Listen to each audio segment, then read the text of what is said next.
창세기 40장 9절부터 15절까지 말씀입니다. 술 맡은 관원장이 그의 꿈을 요셉에게 말하여 이르되, 내가 꿈에 보니 내 앞에 포도나무가 있는데 그 나무에 3가지가 있고 싹이 나서 꽃이 피고 포도송이가 익었고 내 손에 바로의 잔이 있기로 내가 포도를 따서 그 즙을 바로의 잔에 짜서 그 잔을 바로의 손에 들여노라. 요셉이 그에게 이르되, 그 해석이 이러하니 3가지는 사흘이라. 지금부터 사흘 안에 바로가 당신의 머리를 들고 당신의 전직을 회복시키리니 당신이 그 전에 술 맡은 자가 되었을 때에 하던 것 같이 바로의 잔을 그의 손에 드리게 되리이다. 당신이 잘 되시거든 나를 생각하고 내게 은혜를 베풀어서 내 사정을 바로에게 아뢰어 이 집에서 나를 건져 주소서. 나는 히브리 땅에서 끌려온 자요 여기서도 옥에 갇힐 일은 행하지 아니하였나이다. 아멘. 오스 할머니라는 사람이 쓴 하나님의 타이밍이라고 하는 그 책이 있습니다. 그 책의 내용은 자신의 인생을 변화시킨 어떤 소중한 만남을 그 책에서 소개하고 있어요. 오스 힐먼이라는 사람은 사업가예요. 그런데 굉장히 그 사업에 어려움이 생겼습니다. 거기에다가 가정에도 위기가 찾아왔습니다. 그런데 지금까지 그가 오랫동안 신앙생활을 해오면서 하나님을 믿어왔지만 어려움 속에서도 도움을 주시는 그 하나님의 손길을 그는 전혀 느끼지를 못했어요. 내가 하나님을 믿고 있는데 하나님의 도우심을 그가 이렇게 체험하지를 못하는 겁니다. 더군다나 내가 당한 이 시련은 왜 나에게 이 시련을 주시는지, 그리고 그 시련의 끝이 언제인지, 그리고 이 시련을 이길 수 있는 방법이 무엇인지 아무것도 손에 잡히는 것이 없었습니다. 막막한 가운데 한 사람을 찾아가는데 국제 기독교 상공회의소 회장인 군나르 올슨이라고 하는 이분을 찾아갑니다. 이분은 아주 영적으로 영향력을 끼치는 그러한 믿음의 사람입니다. 군나르 올슨이라는 사람을 찾아가서 그가 처음부터 끝까지 자신의 그 어려움을 정말로 눈물을 흘리며 상담을 요청했습니다. 가정의 이야기를 했습니다. 그리고 사업 이야기도 했어요. 그리고 나의 신앙 이야기도 다 그에게 이야기를 했습니다. 그러자 그 이야기를 듣고는 이 군나르 올슨이 아주 미소를 짓는 거예요. 근데 그게 굉장히 섭섭했어요. 나는 지금 굉장히 힘들어서 궁지에 몰린 그런 상태에서 내 고민을 이야기했는데 그 이야기를 듣고는 이게 미소를 지으니까 도저히 이해할 수가 없었습니다. 그러자 이 군나르 올슨이 그런 이야기를 합니다. 힐먼, 화내지 마십시오. 내가 웃는 것은 당신의 이야기를 가만히 들어보니 하나님의 일하시는 방법이 생각났기 때문입니다. 하나님이 일하시는 방법이 무엇인가요? 이 군나르 올슨이 이렇게 말합니다. 하나님께서 창세기에 요셉을 사용하셨던 것처럼 이렇게 하나님이 지금 당신을 사용하고 계신다는 것을 내가 느낍니다. 요셉을 사용하신 것처럼 지금 당신을 사용하고 계심을 나는 지금 느끼고 있기 때문입니다. 요셉에게 역경을 주셨어요. 그리고 그 역경을 통과하며 그런 훈련을 하나님이 시키셨습니다. 그리고 하나님만 의지하는 사람으로 만들었습니다. 하나님의 지혜만을 붙드는 사람으로 그의 신앙과 인격을 만드셨습니다. 그리고 마지막에는 하나님이 그를 높이 사용하셨습니다. 바로 요셉을 구원하는 그 패턴이 오늘 지금 당신의 삶 가운데 나타나는 것이 보입니다. 그래서 지금 이 고난을 인간의 눈으로 보지 마시고 여기 하나님의 렌즈로, 요셉의 그 사명 렌즈로 바라보시기를 바랍니다. 자, 그렇게 조언을 해 주었어요. 자, 이 조언을 들은 이 힐먼은 요셉의 그 소명 렌즈를 자기의 역경 속에 한번 비추어 보았습니다. 비추어 보니 지금 내가 당하는 이 고난과 그 어려움이 곧 실패만은 아니었어요. 하나님의 또 다른 일하심을 그는 보았습니다. 아, 여기에 하나님의 훈련 과정이 있구나. 여기서 하나님의 나를 준비하고 계시는 하나님의 그 일하심이 있구나라는 것을 그는 깨닫게 됩니다. 그러면서 이 하나님의 타이밍이라는 이 책을 쓰면서 거기에 독자들에게 이렇게 조언을 합니다. 여러분이 고난 가운데 문제만 바라보면 우리는 슬픔에 빠지고, 그리고 어떤 역경과 어려움 가운데 절망에 빠질 수밖에 없습니다. 그러나 지금 하나님 주신 믿음의 눈을 가지고 고난의 의미를 깨닫고 하나님이 함께 하신다는 그런 확신을 가지면 하나님을 만날 수가 있습니다. 그렇게 독자들에게 책에서 조언을 해 주었습니다. 오늘 여러분에게 질문을 한번 던져보겠습니다. 여러분은 어려움이 있을 때에 여러분 누구의 도움을 구하고 있습니까? 어려움과 힘든 일을 만났을 때 여러분들에게는 어떤 만남을 하나님이 허락하셨을까요? 그리고 그 만남을 통해서 깨닫는 것이 과연 무엇입니까? 그리고 나를 변화시켜 주신 것이 과연 무엇입니까? 저는 오늘 요셉이 당한 이 고난과 아픔의 문제를 풀어주시는 하나님의 그 방법 두 가지를 소개하고자 합니다. 오늘 이 말씀, 오늘 예배드리는 우리 성도들에게 여러분의 삶에도 동일하게 역사하시는 하나님의 말씀이 되기를 주의 이름으로 축복합니다. 자, 오늘 이 본문은 감옥에 갇힌 요셉을 오늘 여기에 소개하고 있습니다. 전혀 생각지도 못한 일이 일어났어요.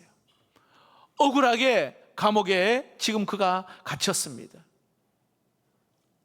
자, 여기에서 하나님이 요셉을 풀어주시는 그 어떤 두 가지 방법을 여기에 소개하는데, 먼저는 만남의 은혜를 주시고요, 두 번째는 이 고난을 주시는 그 깨닫는 은혜를 오늘 요셉에게 주셨음을 알 수가 있습니다. 자, 첫 번째 한번 따라해 봅시다. 만남의 은혜를 주십니다. 자, 보세요. 고난이 옵니다. 역경이 올 때에 하나님이 풀어주시는 방법, 만남의 은혜를 주시는데, 우리 3절을 한번 보겠습니다. 40장 3절입니다.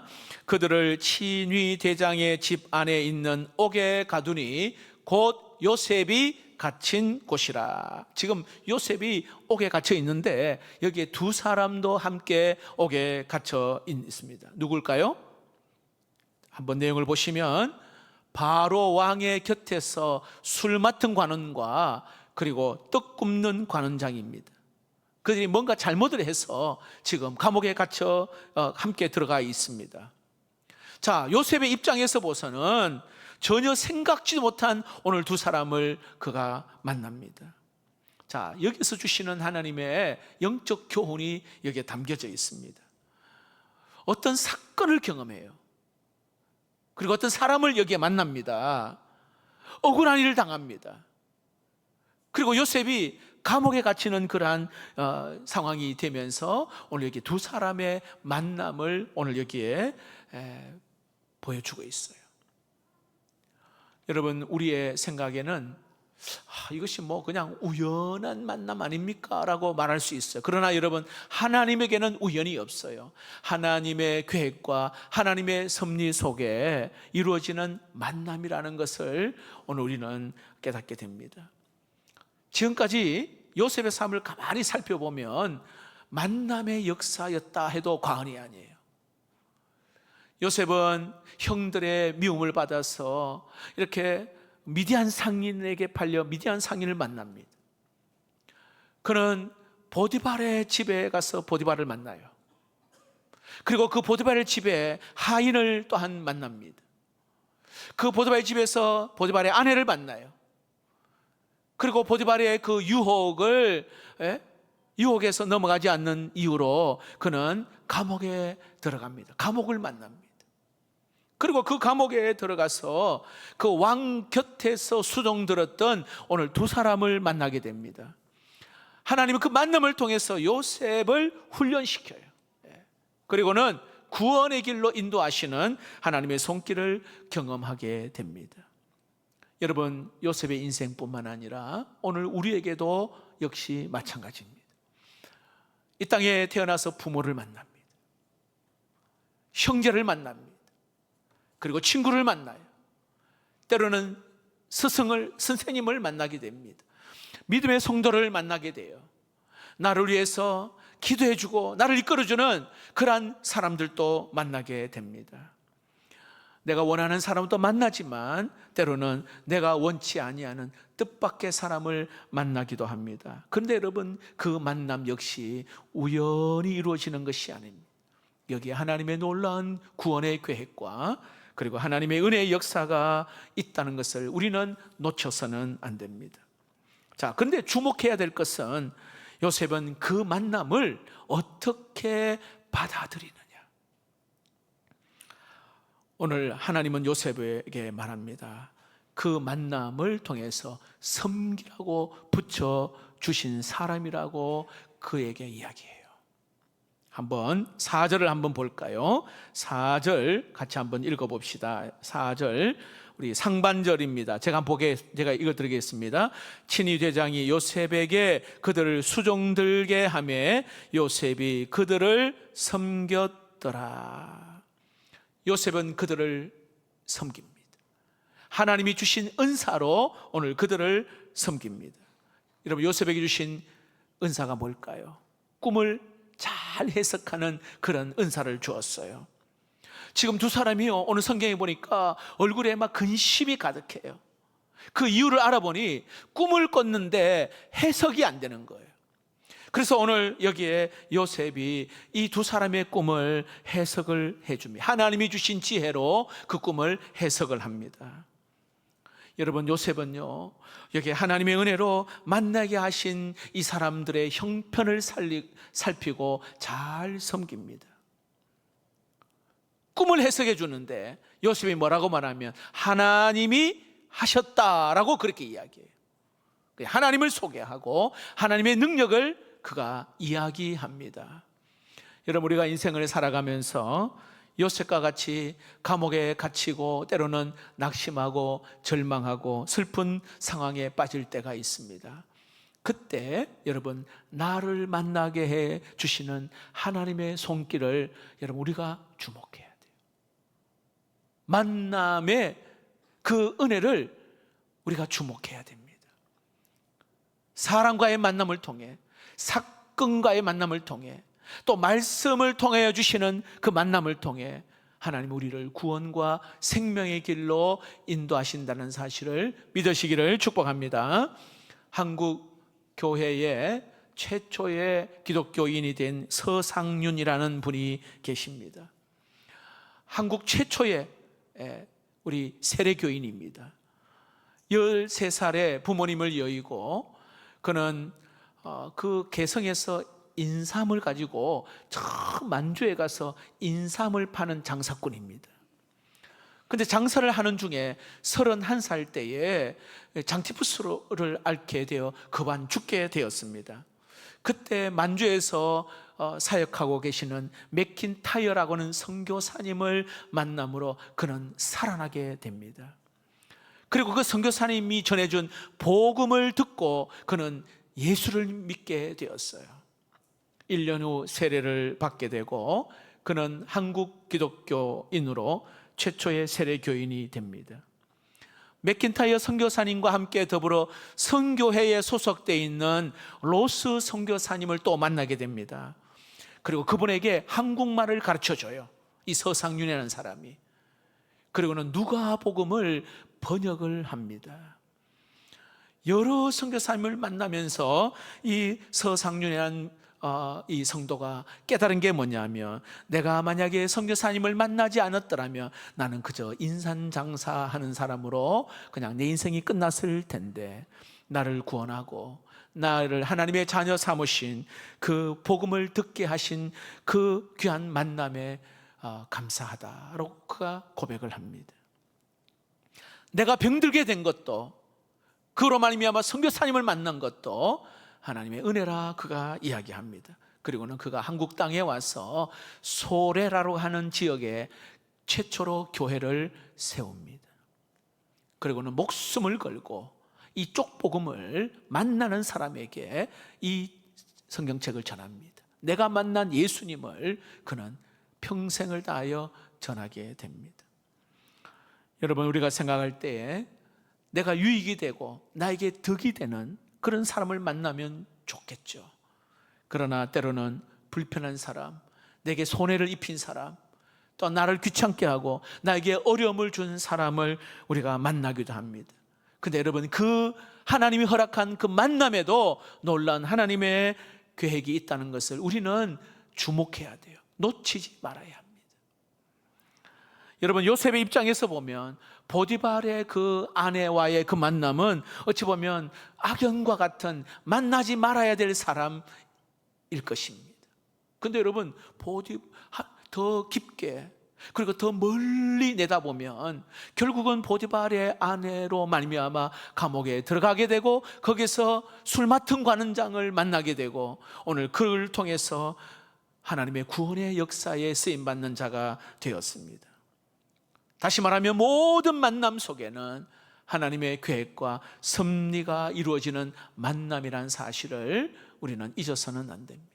자, 그래서 우리가 중요한 것은 내가 믿음 위에 견고하게 서 있기만 하면 심지어 나를 힘들게 하는 그런 사람까지도 결국은 선을 이루는 은혜가 있음을 믿으시기를 축복합니다. 고난과 아픔의 그 문제 앞에 하나님이 풀어주시는 하나님의 방법은 바로 사건을 만나고 사람을 만나고 어떤 말씀을 만나고 환경을 만남으로 선을 이루시는 하나님의 일하심을 경험할 수가 있다는 것입니다. 자, 한 가지 더 말씀을 드립니다. 요셉의 삶을 통해 그가 하나님이 우리의 삶에 고난의 아픔과 그 어려움의 문제를 풀어주시는 방법, 두 번째 따라해 봅시다. 해석의 은혜를 주십니다. 자, 9절 말씀을 한번 보겠습니다. 9절입니다. 술 맡은 관원장이 그의 꿈을 요셉에게 말하여 이르되 내가 꿈에 보니 내 앞에 포도나무가 있는데. 자, 술 맡은 관원장이요 요셉에게 자기 꿈 이야기를 하는데 포도나무를 보았다고 말해요. 자, 10절 말씀을 볼까요? 이 포도나무에 세 가지가 있는데 싹이 나고 오늘 여기에 꽃이 피고 포도송이가 익었다고 말합니다. 자, 그리고 11절에 바로 이 내가 그 포도를 따서 즙을 만들어 가지고 바로에게 전하는 꿈이라고 이야기를 하는 거예요. 자, 이때 요셉이요 하나님이 주신 그 지혜를 가지고 이 술 맡은 관원장의 꿈을 해석해 줍니다. 자, 해석이 이렇습니다. 12절입니다. 요셉이 그에게 이르되 그 해석이 이러하니 세 가지는 사흘이라. 3일이라는 거예요. 13절 볼까요? 3일 안에 뭐라고 해요? 복직하게 될 것이라 그 이야기를 하는 거예요. 자, 그리고는 14절에 같이 한번 읽어봅시다. 14절 시작. 당신이 잘 되시거든 나를 생각하고 내게 은혜를 베풀어서 내 사정을 바로에게 아뢰어 이 집에서 나를 건져 주소서. 다시 말하면요 당신 죽지 않고 살 것입니다. 살아나면 나를 잊지 말고 꼭 기억해 주십시오. 이런 내용 아닙니까? 자, 그런데 23절을 한번 볼까요? 23절입니다. 같이 읽어봅시다. 시작. 술 맡은 관원장이 요셉을 기억하지 못하고 그를 잊었더라. 아니, 술 맡은 관원장이 감옥에 있을 때는 자기가 도움을 받았단 말이에요. 그리고 이제 감옥에 나가서는 밖으로 나가서는 요셉을 구해줄 것 같았어요. 근데 요셉을 새카맣게 잊어버렸어요. 도움을 주지를 않았어요. 여러분, 요셉이 생각할 때 얼마나 답답할까요? 여기에 내가 도움을 주었기 때문에 나는 이제 곧 나갈 거야. 나는 모든 것이 다시 회복될 거야. 그런데 시간이 지났는데도 소식이 없어요. 여러분, 이때에 요셉이 무엇을 깨달았을까요? 하루 지나고 이틀 지나고 한 달이 지나고 두 달이 지나고 1년이 지나고 소식이 없어요. 2년이 지났는데 소식이 없어요. 여러분, 요셉이 깨달은 게 뭘까요? 요셉에게 주신 해석이 뭘까요? 사람 의지하지 말라는 거예요. 사람에게 너무 큰 기대를 하지 말라는 거예요. 사람에게 희망과 기대를 하는 만큼 실망과 때로는 낙심이 큰가? 여러분 많이 경험하잖아요. 요셉은 술 맡은 관원장이 전혀 도와주지 않은 그것을 깨달으면서 그가 이 극심한 고난 가운데에 내가 의지할 수 있는 것은 오직 하나님밖에 없다라는 것을 깨닫습니다. 나는 하나님만 바라보겠다. 난 하나님만 의지하겠다. 여기에 하나님의 시간을 기다리는 거예요. 여러분, 1800년대 후반에 에드먼스 히위시라고 하는 선생님, 여자 선생님이 계셨는데 그 에드먼즈 히위시라고 하는 이 여자 선생님은 사랑이 굉장히 많은 선생님이에요. 결혼도 하지 않고 특히 이 학생들을 사랑하는데 그냥 보통 학생이 아니라 아주 말 그대로 난폭하고 때로는 불량한 그런 학생들을 잘 설득해서 하나님의 사람으로 만드는 그러한 아주 특별한 은사가 있는 그런 선생님입니다. 어느 날 한 남학생이 거칠게 반항하고 거칠고 난폭하게 이 선생님의 이야기를 듣지 않고는 너무 화가 나서 그가 그 지붕에 있는 스레트를 가지고 선생님의 허리를 내리쳤어요. 병원에 실려가서 무려 7개월 동안 그는 꼼짝하지 않고 꼼짝도 못하고 그가 누워 있습니다. 처음에는 자기를 힘들게 한 그 학생을 위해 기도하고 사랑하고 축복을 했습니다. 근데 시간이 지나면 지날수록 믿음이 약해지게 되니까 그 학생이 미운 거예요. 원망스럽습니다. 하나님까지도 원망이 되는 거예요. 하나님, 나에게 왜 이런 시련과 고난을 주셨습니까? 기도가 되지 않습니다. 그는 침상에 누워 있는데 어느 날 그 병실에 청소하러 온 아주머니 한 분이 노래를 부르면서 청소를 하는 거예요. 그런데 가만히 들어보니까 찬송가를 부르고 있는 거예요. 처음에는 찬송 부르다가 그냥 끝나겠지 생각했는데 계속해서 찬송을 부르는데 그 찬송 소리마저도 짜증이 났어요. 그래서 이 희위 선생님이 그 아주머니에게 이렇게 말합니다. 아니, 아주머니 뭐가 좋아서 찬송하며 청소합니까? 그러자 이 청소한 아주머니가 빗자루를 내려놓고 이 침상에 누워있는 희위 선생에게 가서 이렇게 이야기합니다. 우리 주님께서 나에게 닥쳐온 이 어려움과 힘든 상황을 찬송으로 이길 힘을 주셨는데 내가 어찌 찬송하지 않을 수가 있습니까? 그렇게 이야기해요. 고난을 생각하면 내가 너무 절망스럽고 답답한 일을 생각하면 정말 무너질 수밖에 없는데 내가 찬송할 수 있는 힘을 주셨기 때문에 어찌 내가 찬송하지 않을 수가 있습니까? 그 이야기가 희위 선생의 그 가슴에 확 박힌 거예요. 아니, 저 아주머니는 저렇게 힘든 중에서도 하나님 앞에 찬송을 하는데 나는 뭐야? 나는 지금까지 하나님을 잘 믿고 있는데 나는 왜 저렇게 감사하며 찬송이 안 될까? 그 생각을 한 거예요. 그러면서 하나님 앞에 기도하면서 내 마음을 토해내는데 왠지 눈물이 나는 거예요. 그러면서 그가 그 옆에 있는 작은 종이 쪽지에다가 그가 시를 적습니다. 그 자리에서 시를 적어요.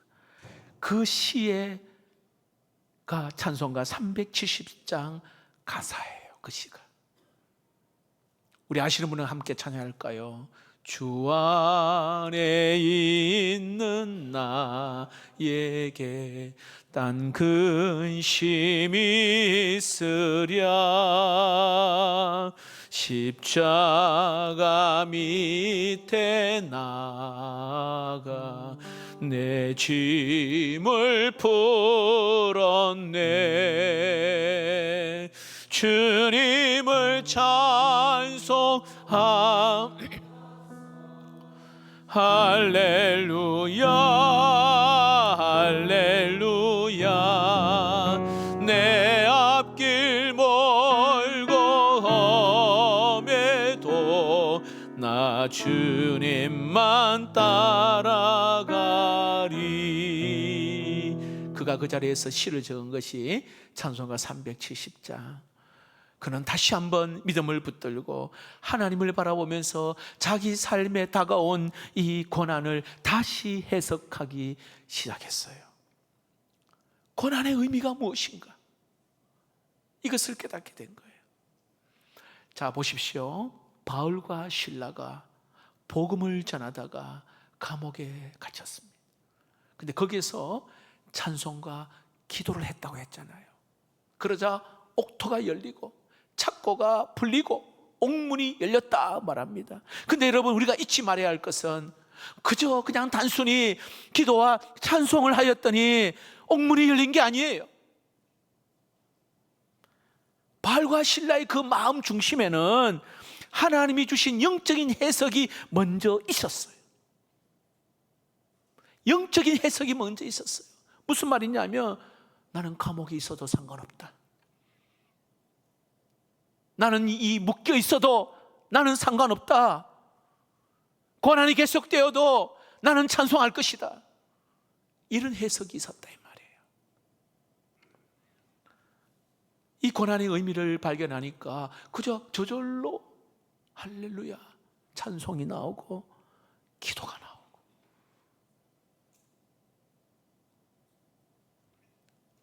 여러분, 지금 내가 남에게 말 못할 여러 가지 고난, 어려움, 아픔, 상처, 여러분 그 의미를 하나님으로부터 여러분 해석의 은혜를 얻기를 주의 이름으로 축복합니다. 분명히 여기에 의미가 있어요. 여기는 분명히 하나님의 어떤 이유가 있는 거예요. 하나님 우리에게 말씀하십니다. 사람은 너를 잊을지는 몰라도 나는 너를 잊지 않는다. 사람은 너를 떠나도 나는 너를 결코 버리지 아니하신다 말씀합니다. 너를 잘 훈련시켜서 정금같이 믿음의 사람으로 만들 것이다 라고 말합니다. 하나님 우리는 결코 포기하지 않습니다. 오히려 그 아픔과 그 어떤 고난을 통해서 영적인 의미를 깊이 깨달음으로 말미암아 진정한 하나님의 뜻을 이루어가는 생명의 길, 구원의 길로 인도하시는 하나님이신 줄로 믿으시기를 축복합니다.